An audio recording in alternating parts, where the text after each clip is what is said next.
여러분 안녕하세요, 블랙입니다. 최근에 글로벌 증시가 크게 반등하고 있습니다. 한국의 코스피 지수는 생명선이라고 불리는 21선을 돌파하는 모습이 나왔습니다. 그러면서 많은 사람들이 추가적인 상승에 대한 기대를 하고 있습니다. 한국 증시뿐만 아닙니다. 이것은 10월 18일 오후에 촬영되었기 때문에 18일 미국의 증시는 반영이 되어 있지 않지만 최근에 나스닥 지수 흐름을 보면은 꽤 선방하는 모습을 보이고 있습니다. 10,000포인트 지지가 나오면서 바닥을 다지는 듯한 모습을 보이고 있죠. 최근에 글로벌 증시 흐름을 보면 전체적으로 나쁘진 않아 보입니다. 마치 지난 7월 달에 발생한, 정확히 말씀드리면 6월 16일부터 8월 15일에 발생한 베어마켓 랠리를 연상케 하죠. 그래서 우리는 이때 당시 무슨 일이 있었는지 체크해볼 필요는 있어 보입니다. 그때와 최소한 비슷한 매크로 환경이 조성되어야 지금의 상승이 그때처럼 비슷하게 이어질 수 있다라는 희망을 가질 수 있지 않을까요? 만약에 지금 상황이 지난 6, 7월과 비슷하다면 지금의 증시는 상승을 좀 더 이어갈 가능성이 있을 거라 봅니다. 지난 베어마켓 랠리의 주범은 바로 제임스 블러드 연은 총재입니다.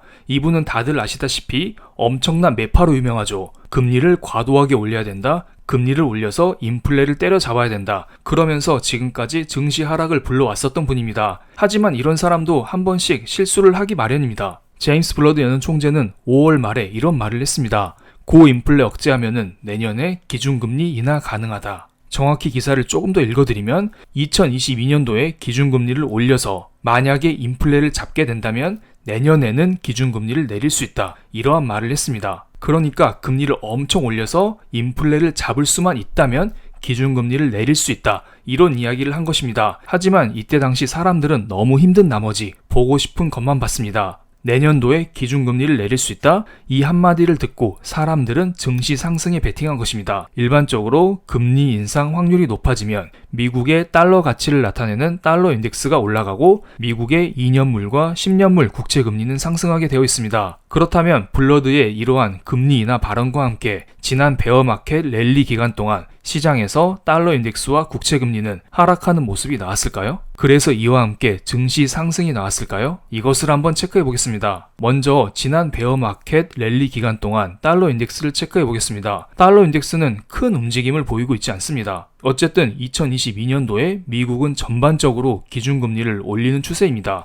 그렇기 때문에 달러 인덱스 자체도 쭉 상승하는 모습을 보이고 있습니다. 굳이 어떻게 엮어보자면은 달러 인덱스의 상승폭이 조금 줄어들었다. 이렇게는 설명드릴 수가 있겠네요. 그렇다면 이번에는 미국의 10년물 국채금리를 보겠습니다. 지난 베어마켓 랠리 기간 동안 절묘하게도 미국의 10년물 국채금리가 쭉 하락하는 모습이 나오고 있습니다. 그때 당시 미국의 10년물 국채금리가 고점을 찍자 미국의 나스닥 지수는 상승을 시작했고요. 그리고 10년물 국채금리가 저점을 찍고 조금 상승하자 결국 증시의 상승 역시 마무리되는 모습이 나왔습니다. 일반적으로 국채금리는 조달금리라 불립니다. 그렇기 때문에 미국의 10년물 국채금리의 하락은 조달금리 하락을 불러오게 되고 돈이 많이 필요한 미국의 성장주의 강세를 불러왔다. 우리는 이렇게 해석을 할 수 있습니다. 그런데 최근에 미국의 10년물 국채금리를 볼까요? 4% 이상의 10년물 국채금리에는 시장이 부담을 느끼는 것은 보이긴 하지만 그렇다고 국채금리의 장대 음봉 혹은 추세적인 하락이 나오고 있진 않습니다. 그렇기 때문에 지금의 국채금리가 진정되면서 베어마켓 랠리로 이어질 수 있다는 논리를 펼쳐내기에는 무리가 있어 보입니다. 물론 10년물 국채금리를 과거 2008년 서프라임 경제 위기 때부터 현재까지 쭉 확장시켜서 보겠습니다. 10년물 국채금리를 2008년부터 보면 지금은 거의 고점 부근이라고 할 수가 있습니다. 그렇기 때문에 시장에서는 4% 이상의 국채금리에 부담을 느끼면서 더 이상 이것을 올리지 못하고 주춤거리고 있다. 이렇게는 볼 수 있지만 그렇다고 지난 베어마켓 랠리의 원동력이 됐었던 국채금리가 추세적으로 떨어지는 모습까지는 보이고 있지 않죠. 그렇다면 지금의 증시 반등은 어떻게 설명을 할 수 있을까요? 바로 영국의 경제 위기 가능성이 조금 진정되면서 증시 반등이 나왔다고 보시면 됩니다. 지난 영상에서 영국의 감세안이 철회되었다는 이야기는 제가 드렸으니까 자세한 이야기는 설명드리지 않겠습니다. 새롭게 재무장관으로 임명된 이분께서 현재 감세안을 모두 백지화시키고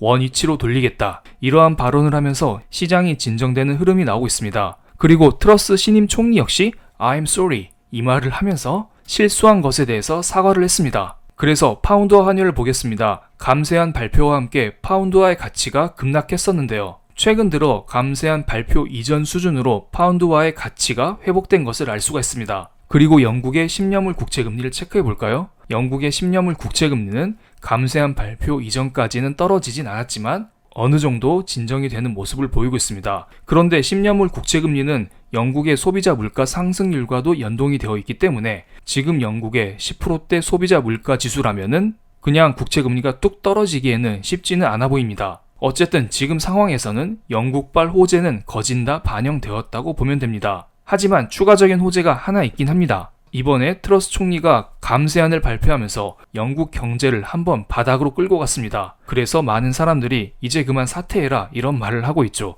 특히 야당에서는 이번 기회를 놓치지 않고 사퇴 공격을 펼치고 있습니다. 하지만 이분께서는 쉽게 사퇴할 모습을 보이고 있지 않습니다. 힘들게 총리가 됐는데 사퇴할 수는 없겠죠. 이분은 게다가 I'm sorry 이 말도 했잖아요. 그래서 난 미안하다고 말했다. 감세안도 철회했다. 뭐가 문제냐? 이런 말을 하고 있습니다. 만약에 이분이 사퇴하면 영국 증시를 비롯해서 글로벌 증시가 한번 위로 쏠 수는 있지만 여전히 추가적인 호재는 부재한 상황입니다. 그렇다면 우리는 앞으로 경제 일정을 체크할 필요가 있어 보입니다. 공교롭게도 10월 18일 오후 3시에 영국의 소비자 물가지수가 발표가 됩니다. 영국의 전년 동월 대비 소비자 물가지수는 전월 달에는 9.9%가 나왔습니다.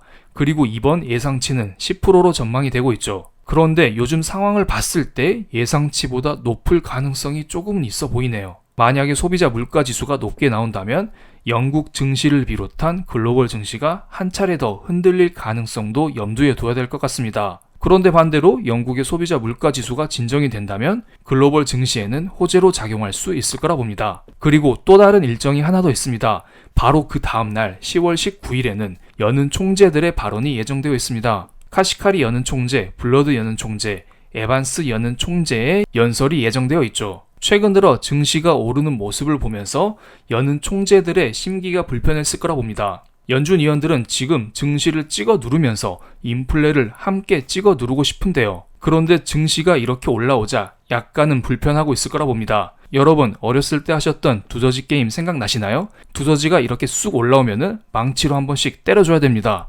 지금 주가가 올라오고 있기 때문에 이 세 분의 여는 총재들은 찍어 누르는 듯한 발언을 할 것으로 보입니다. 그리고 최근에 유명한 짤이 하나 있습니다. 최근 증시가 오르자 파월 연준 의장이 이 녀석들 희망회로 돌리고 있네. 당장 기자회견 준비해. 이러한 짤이 있죠. 어쨌든 현재 미국도 기대 인플레 값이 매우 높은 상황이고 물가 역시 높은 상황이기 때문에 이 세 분 역시 좋은 말은 해주지 않을 거라 봅니다. 그래서 이 세 분들의 최근 발언을 보겠습니다. 먼저 카시카리 총재와 에반스 총재는 그나마 비둘기파로 꼽히는 분들입니다. 그렇기 때문에 이분들은 그나마 부드러운 말을 해줄 수 있을 거라 봅니다. 이분들의 최근 발언을 보면 어쨌든 4.5%까지 금리를 올린 다음에 데이터를 보면서 금리 인상 속도를 조절해야 된다 이런 이야기를 하고 있습니다. 하지만 문제는 가운데 위치한 제임스 블러드 샌프란시스코 여는 총재죠. 이분은 지난 5월 말에 쓸데없이 기준금리 인하 발언을 하면서 증시 상승을 불러왔습니다. 제 생각에는 그때 이분 파월 연준 의장한테 불려가서 엎드려 뻗쳐하고 빠따 몇 대 맞았을 거라고 봅니다. 이 녀석 내가 그런 말 하지 말랬지. 지금은 매파적으로 강하게 말해서 사람들을 찍어 눌려야 돼. 너 정신 똑바로 차려. 이렇게 파월에게 정신교육을 받고 온 제임스 블러드 여는 총재는 이번에도 수위가 높은 발언을 이어가지 않을까 이런 생각을 하고 있습니다. 이분의 최근 발언을 보면은 시장 예상보다 기준금리를 더 높고 오랜 기간 유지해야 한다.